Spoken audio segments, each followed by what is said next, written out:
There are people at his MAGA rallies that would read your book and say fake news, Right. not believable. Donald Trump is a mega genius, a startup billionaire. What do you say about that? What's your reaction to what I'm saying? Do you believe anything I'm saying, or do you think? I think people love a hardscrabble story, and I think Donald Trump actually was born into wealth, and he was probably upset that he was robbed of the opportunity to tell a hardscrabble story, so he's made one up. I got my career started at Goldman Sachs after I left law school, and I asked one of my mentors, who's now 80, he would insist on being nameless because he'll choke me if I put his name out there. But I asked him about this because he knew Trump and he knew Fred. Okay. And remember, I started in the real estate department at Goldman. And so the first time I met Donald Trump, I was an associate at Goldman Sachs. And this is obviously, Trump would have never remembered that meeting because I was probably in my late 20s at the time. And obviously he was famous. I wasn't. But my old mentor said that he got away with the big lie because people actually want to believe the big lie. And so when he said things like, I borrowed in 1975 a small amount of money from my dad and I converted it into billions of dollars, it sounds good. And so people are like, okay with it. When the story comes out that you accurately report and you've got the tax returns that he lost billions of dollars and he inherited $400 million from his dad. And if he just put it in the S&P 500, he would have done way better. That he's literally squandered the treasure that his father gave him. And he blocked his family members, some of his family members, from getting it. It's not a good story. No. Susanne. So Susanne. So what ends up happening is people don't believe it. They like hearing the other story. You know, there are people at his MAGA rallies that would read your book and say fake news, right, not believable. Donald Trump is a mega genius, a startup billionaire. What do you say about that? What's your reaction to what I'm saying? Do you believe anything I'm saying, or do you think? I think people love a hardscrabble story, and I think Donald Trump actually was born into wealth, and he was probably upset that he was robbed of the opportunity to tell a hardscrabble story, so he's made one up. Right. I mean, it's really. It really is something, and I think people do want to believe it. And then I also think we have to remember the time that Donald Trump sort of came of age in New York. It was a celebrity. He was known more as a celebrity, as a businessman. You know, I worked at the Wall Street Journal. I covered Goldman Sachs for years.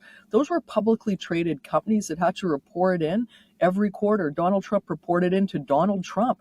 We could never really get inside it, but his company also wasn't consequential in a way that big publicly traded companies like Goldman were. When I covered Goldman, you know, it was a full-time job at the Wall Street Journal, just covering Goldman Sachs. And so he sort of was on this celebrity kind of specter in New York. And so I just think there were some reporters who did incredible work on him. Neil Barsky is one at the Wall Street Journal when Donald Trump had the casinos and there was publicly traded companies involved, and he did puncture some of the lies.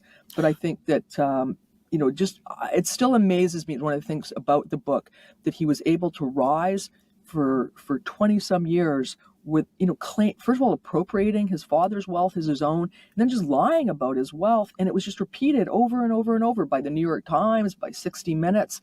It almost defied belief when you actually just started looking at some of the basic facts back then that we could find, but it just kept going. Well, your colleague Maggie Haberman in the book The Con Man, she writes about the headline, "The Best Sex Ever." It was a total manifestation of his mind, and he was able to get it into the front page of the New York Post. Was never said by his second wife.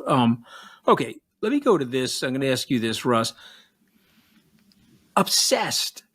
He's absolutely obsessed and possessed about status.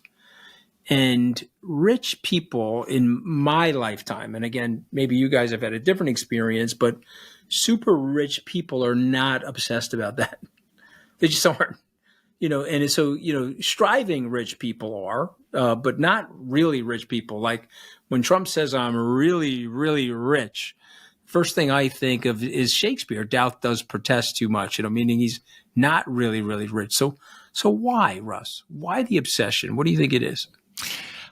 It's an excellent question. I mean, I think it's part of the definition you see in narcissism. I'm not a psychologist, but you have to believe that you're superior to everybody else in the world, right? And that seems to have been the main mission of his life, is to portray himself as superior. And that's a benchmark that he used. I think in our book, Fred Trump is a great sort of juxtaposition for that again, because he lived a modest life. He built a house for his family in the early 1950s, and they lived the rest of his life in that house, and never took extravagant vacations. Went to Florida, never took a cruise, bought his wife a mink coat once a year, every once in a while, bought her a Rolls Royce every couple of years. But that was it.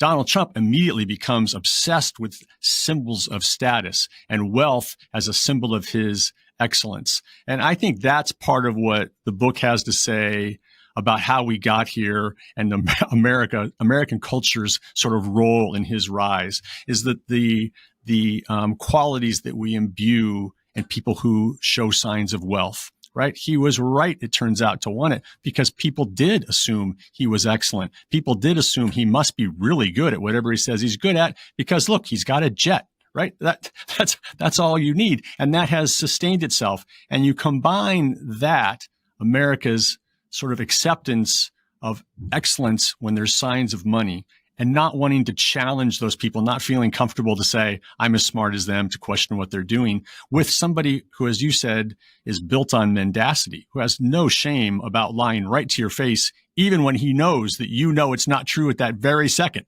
right? No, you could have the object in your hand. He'll tell you this object is green. Right. And you're staring at the object, but he's telling you it's green. And then you start to, okay, I'm being gaslit, but he's like, okay, he does I'm sorry. Oh, no, I was just going to say, you're making such a good point, too, about, that people who are actually rich don't want the attention. And I remember in 2016, I started doing some stories on his planes. One of them was the big 757, and kind of how crappy it is. I got on this because somebody who I covered on Wall Street, one of the CEOs who's quite wealthy, I was talking to him one day on the phone, and Trump was running, and he said, you should really look at that plane because it's in awful condition. He goes, I wouldn't step on it. Like, people in New York sort of saw through it. He was buying the accoutrements of wealth and often didn't keep them up. And I think people who actually had money, they don't want the attention, and they saw through him. Well, I mean, that plane is loud. The plane is a gas guzzler, but it's the size of the plane and the advertising. He's trying to impress the 𝗕𝗺𝗄𝗏 with that plane, and he's already made the decision begrudgingly that the ultra rich will never really accept him. The posers will. But the super rich, whether they're in Palm Beach, up here in New York, or you pick them, are disgusted by him. They won't let him into their country clubs. They won't let him into their private New York clubs. And all of this stuff is a chip on his shoulder, which society wants to take out on the rest of us by being our president.